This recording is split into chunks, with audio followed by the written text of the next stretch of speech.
बड़े भाई की तरह से मंझला लड़का भी वह टापू देखने के लिए जहाज से उतर गया। वहाँ वह एक बगीचे में घूमने चला गया, जहाँ के साफ पानी में बहुत सारे पेड़ों की छाया पड़ रही थी। उस पानी में हर तरह के रंगों की मछलियां घूम रही थीं। वह सब उसे बहुत अच्छा लगा। वहाँ से वह शहर की सड़कों पर घूमने चला गया। घूमते घूमते वह एक चौराहे पर पहुँच गया, जिस पर संगमरमर का एक फव्वारा लगा हुआ था। एक बहुत ही सुंदर महल था। उस महल में सोने चांदी के खंभे और दीवारें थीं जो धूप में चमक रही थीं। राजपुत्र को उस सोने चांदी की दीवारों के उस पार अपना भाई घूमता हुआ दिखाई दिया। उसने उसे आवाज लगाई, भैया तुम यहाँ क्या कर रहे हो? तुम वापस घर क्यों नहीं आए? हम तो समझे कि तुम मर गए हो। खैर दोनों ने एक दूसरे को गले लगाया। फिर बड़ा भाई बोला, एक बार जब मैं टापू पर उतर गया तो मैं यहाँ से वापस ही नहीं जा सका।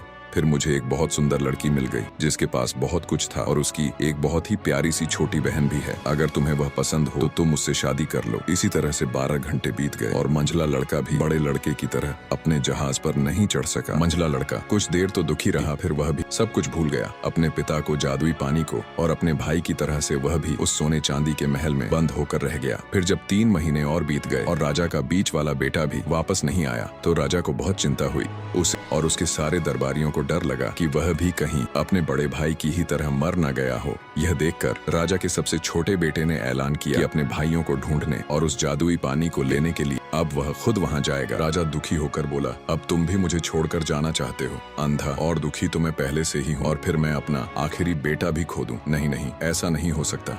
मैं तुम्हें जाने नहीं दूंगा। पर छोटे लड़के ने अपने पिता को उम्मीद बंधाई कि वह चिंता न करे, वह जल्द ही अपने तीनों बेटों को सकुशल देखेगा। राजा ने भारी मन से उसे जाने की इजाजत दे दी। वह भी राजे के बंदरगाह पर गया और वहाँ से एक जहाज पकड़ा। वह जहाज भी उस टापू पर रोका। वह जहाज वहाँ 2 दिन रुकने वाला था। जहाज के कप्तान ने छोटे लड़के से कहा कि वह अगर चाहे तो उस टापू को उतर कर देख सकता है, पर उसे समय पर जहाज में वापस आ जाना चाहिए। कहीं ऐसा ना हो कि वह भी दूसरे 2 नौजवानों की तरह टापू पर उतरे और उनकी तरह ही समय पर ना आए, क्योंकि उसके बाद तो उन दोनों का कहीं पता ही नहीं चला। छोटा लड़का समझ गया कि वह उसके भाइयों के बारे में बात कर रहा था। अगर वे यहाँ उतरे हैं और फिर वापस जहाज पर नहीं आए हैं तो इसका मतलब यह है कि वे यहीं कहीं होंगे। यह सोचकर वह जहाज से उतर गया।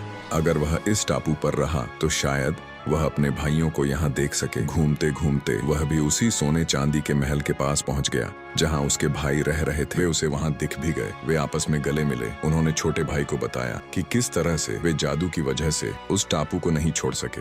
उन्होंने उससे यह भी कहा कि हम लोग तो यहाँ स्वर्ग में रह रहे हैं, हमारे दोनों के पास एक एक सुंदर लड़की है। इस टापू की मालकिन मेरी है और उसकी छोटी बहन मंझले भाई की है। अगर तुम भी यहीं रहोगे तो हमारी उन लड़कियों की कोई तो बहन होगी जो तुम्हें पसंद आ जाए। पर छोटे भाई ने उनके बात को बीच में ही काट दिया और कहा, भैया तुम लोगों का दिमाग खराब हो गया।